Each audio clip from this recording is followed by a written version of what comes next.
देखते ही उस आदमी से रहा नहीं गया, क्योंकि अब वह पिरामिड में बने उस सुराख के अंदर देखना चाहता था।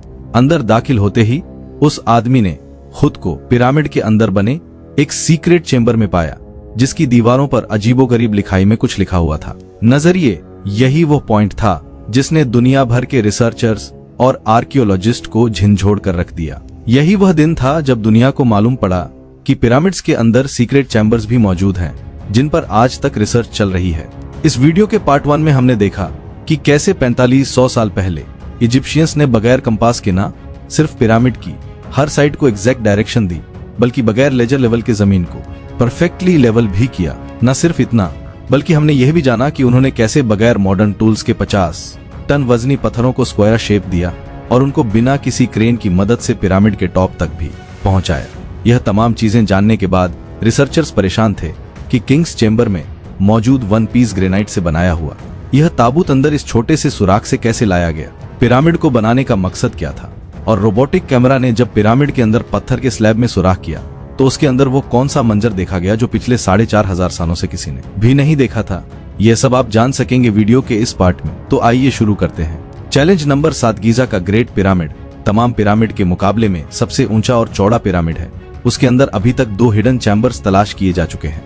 एक को किंग्स चैम्बर और दूसरे को क्वींस चैम्बर का नाम दिया गया है। जब पहली बार किंग चैम्बर के अंदर रिसर्चर्स की टीम गई तो उन्होंने उसके अंदर एक ऐसी चीज देखी जो बिल्कुल भी एक्सपेक्टेड नहीं थी। जी हाँ, उनको वहां 4500 साल पुराना ग्रेनाइट से बना हुआ एक ऐसा ताबूत मिला जो अंदर से खाली था। लेकिन हैरान करने वाली चीज ताबूत का मिलना नहीं था, बल्कि एक्सपर्ट्स ये देखकर हैरान रह गए कि इस चेंबर में अंदर आने का रास्ता सिर्फ ये छोटा सा सुराख है, जिसमें से इंसान भी मुश्किल से आ सकता। तो आखिर यह 1 पीस ग्रेनाइट का ताबूत अंदर कैसे आया? आखिरकार कई सालों की रिसर्च के बाद यह रिजल्ट निकाला गया कि पहले किंग्स चेंबर अंदर से बनाया गया और उसी वक्त यह ताबूत वहां रखा गया था। उसके बाद चेंबर को सील करके सिर्फ ये छोटा सा सुराख छोड़ा गया। चैलेंज नंबर 8, आखिर 4500 साल पहले वह कौन लोग थे जिन्होंने पिरामिड बनाने का इतना मुश्किल चैलेंज कंप्लीट किया था? यह एक ऐसा सवाल था जिसके बारे में कई मुख्तलिफ थ्योरीज गर्दिश करती रही हैं। किसी ने बोला कि यह मुश्किल तरीन काम उन गुलामों से करवाया जाता था जो इजिप्शियंस नहीं थे, और उन गुलामों से जोर जबरदस्ती इतना वजन उठाया जाता और पत्थर तोड़वाए जाते थे। कभी यह बात सुनने को मिलती है कि हजारों साल पहले अर्थ पर एलियंस आए थे जो यह पिरामिड्स बनाकर वापस चले गए। लेकिन एक्सपर्ट्स ने कई सालों की मेहनत के बाद कुछ ऐसा एविडेंस तलाश किया है जिसने ये तमाम थ्योरीज रिजेक्ट कर दी हैं। जी हाँ, एक्सपर्ट्स ने जब वहां मिलने वाले वर्कर्स की हड्डियों और स्केलेटन का मुआयना किया तो उनको एक खास चीज नजर आई। कुछ मजदूरों की हड्डियों पर जोड़ भी लगे थे और कुछ की सर्जरी भी हो चुकी थी। रिसर्चर्स का मानना है कि जिन लोगों ने पिरामिड्स बनाए थे वे किसी भी सूरत में स्लेव्स नहीं हो सकते, क्योंकि पिरामिड की कंस्ट्रक्शन के दौरान उनकी मेडिकल ट्रीटमेंट भी होती रही है। लेकिन पुराने दौर में गुलामों पर इतनी अटेंशन नहीं दी जाती थी। ना सिर्फ इतना, बल्कि माहिरों ने उन स्केलेटन को रिकंस्ट्रक्ट भी किया, जिससे यह जाहिर हो गया कि पिरामिड को बनाने वाले लोग दिखते कैसे थे। चैलेंज नंबर 9, अब चूंकि यह एविडेंस भी सामने आ चुका था कि पिरामिड्स को ना ही एलियंस ने बनाया है और ना ही स्लेव्स ने, तो अब यह जानना बाकी रह गया था कि आखिर कितने मजदूरों ने मिलकर ये आलीशान स्ट्रक्चर्स बनाए होंगे। क्योंकि आजकल के मॉडर्न दौर में कंस्ट्रक्शन प्रोजेक्ट्स में इंसानों से ज्यादा मशीन्स का इस्तेमाल किया जाता है। इसी वजह से अक्सर प्रोजेक्ट 4 से 5 सालों में मुकम्मल हो जाते हैं। लेकिन हजारों साल पहले ना ही उनके पास कोई मशीन थी और ना ही मॉडर्न टूल्स। तो जाहिर है उस वक्त पिरामिड बनाने के दौरान एक ही वक्त में काफी मजदूर लगे होंगे। लेकिन आखिर कितने? हिस्ट्री से यह बात मालूम हुई कि पिरामिड को बनाने में कम से कम एक ही वक्त में 1 लाख मजदूरों की मदद ली गई और ये मजदूर पूरे मुल्क से इकट्ठे किए गए थे। चैलेंज नंबर 10, पिरामिड की उलझी हुई पहेलियां अब सुलझना शुरू हो चुकी थी। एक्सपर्ट्स और आर्कियोलॉजिस्ट अब एक ऐसे मोड़ पर खड़े थे जहां उन्होंने पिरामिड की कंस्ट्रक्शन के कई पोशीदा राजों को फाश कर दिया था। लेकिन कई राज अभी भी पोशीदा हैं जो बार बार रिसर्चर्स को तंग कर रहे थे। उनमें से एक था पिरामिड बनाने का मकसद। जी हाँ, 60 लाख टन से भी ज्यादा वजनी कई लाख पत्थरों से बना सिर्फ एक पिरामिड और उनके अंदर बने सीक्रेट चैम्बर्स का आखिर कोई तो मकसद होगा।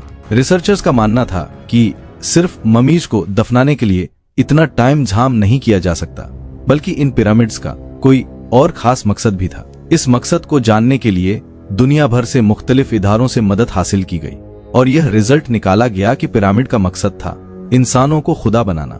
जी हाँ, इजिप्शियंस का मानना था कि जब इंसान मर जाता है तो वह ऊपर आसमान में जाकर एक सितारा बन जाता है और मरने के बाद भी वह पीछे रह गए अपने साथियों, अपनी फैमिली और अपनी धरती के काम आता रहे। उसके लिए उसको इन पिरामिड्स में दफनाया जाएगा, जो पिरामिड की वॉल पर लिखी इन रिलीजियस लैंग्वेज की मदद से अपना मकसद हासिल कर सकेगा। और यही शायद उनका ब्रिज था। लेकिन पिरामिड का असल मकसद यही है या कोई और, इसका अभी तक कोई पुख्ता एविडेंस नहीं मिल सका। चैलेंज नंबर 11 है, एंशिएंट इंजीनियरिंग हिस्ट्री के इस शाहकार स्ट्रक्चर के डिजाइन ने एक बार फिर से एक्सपर्ट्स को मुसीबत में डाल दिया।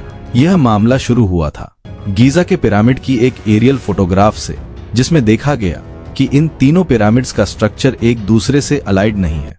ये मालूम नहीं हो पा रहा था कि जिन लोगों ने 4500 साल पहले इंच बाय इंच लेवल करके इतनी सफाई से पिरामिड बनाया है, उन्होंने इन तीन पिरामिड्स को एक दूसरे से अलाइन क्यों नहीं किया। क्यों इन तीनों की पोजीशन आपस में किसी भी सूरत में मैच नहीं हो रही। पहले तो ये एक कोइंसिडेंस समझा गया, लेकिन सिर्फ तब तक जब तक रॉबर्ट वालों ने ये कोड क्रैक नहीं किया था। रॉबर्ट वालों का मानना था कि ये सब एक कोइंसिडेंस नहीं, बल्कि इन पिरामिड्स की यह पोजीशन एक सोचे समझे प्लान की वजह से रखी गई थी। क्योंकि उस दौर में इजिप्शियंस सितारों को बहुत मानते थे, इसी वजह से उन्होंने ओरियन बेल्ट के 3 सितारों की पोजीशन के हिसाब से ही ये पिरामिड सेट की।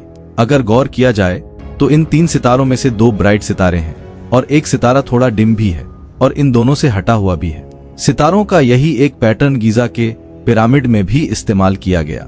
चैलेंज नंबर 12, 1988 में पिरामिड पर एक खास किस्म की एक्सरे स्कैन की गई, जिससे मालूम पड़ा कि क्वीन और किंग्स चेंबर के अलावा पिरामिड के टॉप पर एक और सीक्रेट चेंबर भी मौजूद है। डॉक्टर जाही हवास का मानना था कि शायद यही वह सीक्रेट चेंबर है जिसके अंदर पिरामिड के कई राज पोशीदा है।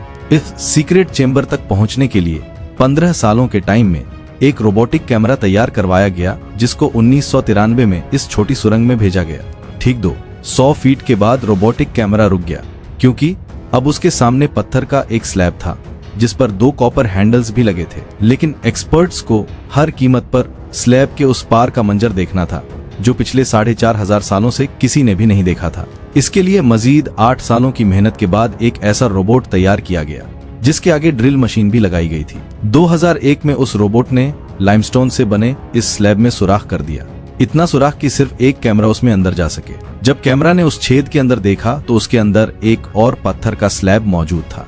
लेकिन जब कैमरा का एंगल जमीन की तरफ किया गया तो कुछ ऐसा नजर आया जिसने सबके रोंगटे खड़े कर दिए। जी हाँ, जमीन पर लाल रंग से कुछ शब्द लिखे थे। ये शब्द इस छोटे पैसेज को सील करते वक्त 4500 साल पहले लिखे गए थे। ना ही एक्सपर्ट्स को यह लिखाई समझ आई और ना ही उसका मकसद समझ आया। लेकिन डॉक्टर जाही हवास का मानना है कि इस दूसरे स्लैब के उस पार जरूर एक सीक्रेट चेंबर मौजूद है, जो पिछले 4500 सालों से किसी ने भी नहीं देखा। हो सकता है आने वाले चंद सालों में कोई दूसरा एडवांस रोबोटिक कैमरा इस चेंबर के अंदर देख सके। आप लोगों का इस बारे में क्या ख्याल है, मुझे कमेंट में जरूर बताएं। उम्मीद है यह एपिसोड भी आप लोग भरपूर लाइक और शेयर करेंगे। आप लोगों के प्यार भरे कमेंट्स का बेहद शुक्रिया। मिलते हैं अगली शानदार वीडियो में।